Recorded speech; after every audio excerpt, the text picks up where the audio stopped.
Ready. Alright, I'm Michael Anderson, and I'm here to ask you about what's it like to be a salesman, and also just some of the things that you encounter on a day-to-day basis. And it's nice to meet you. How you doing? Nice to meet you. Nice to meet you. So, my first question is like, what are the questions that you get most often from customers, and like their choices? It varies because sometimes you got the person that comes in that has no idea what they want, and sometimes you have the customer that comes in that knows specifically what they want.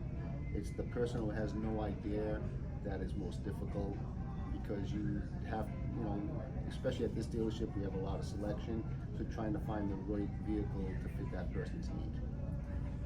That makes sense. It must be difficult sometimes having to kind of guide somebody to figure out what they want, and also just figure out how they feel about certain vehicles.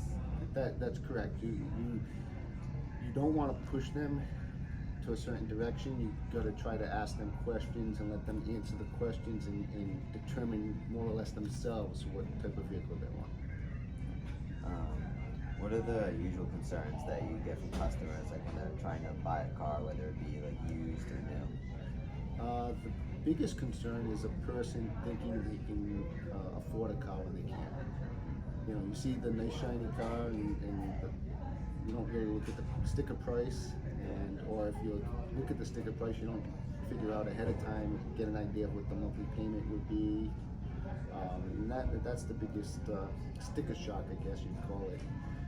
People coming in, they're hoping to get into a certain vehicle, and when they find out what it's going to cost them to get into that vehicle, reality sets in. I imagine that can be tough to manage sometimes. Correct. What are the usual steps to buying a car? I think everybody has a different process. With me, again, I'm going to go with somebody who doesn't have an idea of what they're looking for. I literally take them out on the lot and walk the lot with them, and I want them to first see what catches their eye. After I see what catches their eye, then I'm going to ask them certain questions, like, do they need an all-wheel drive vehicle? Do they want a car? Do they want an SUV? Do they need a pickup truck?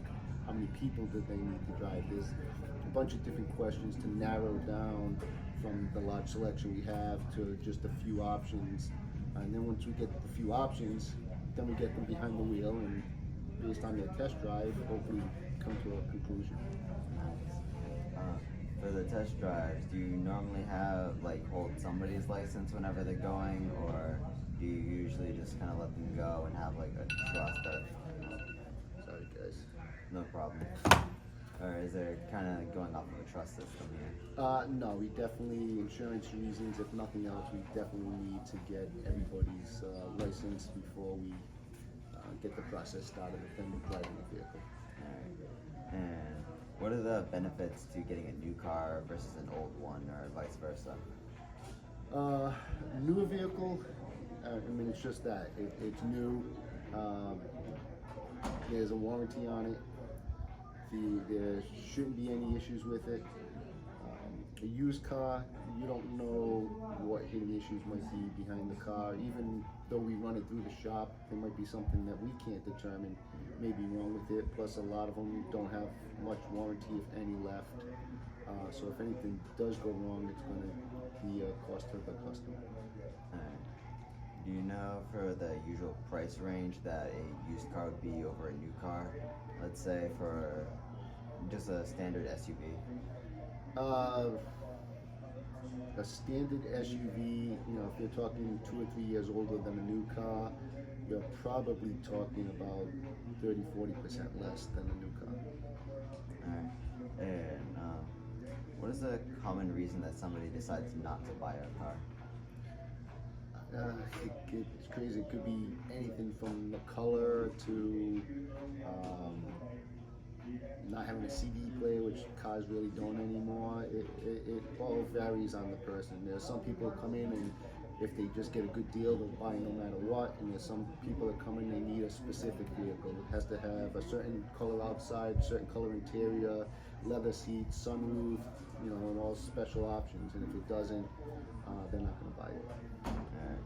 And how do you handle like a very stubborn customer who like really knows down to the nail what they want and aren't very lenient but are still trying to get something from you?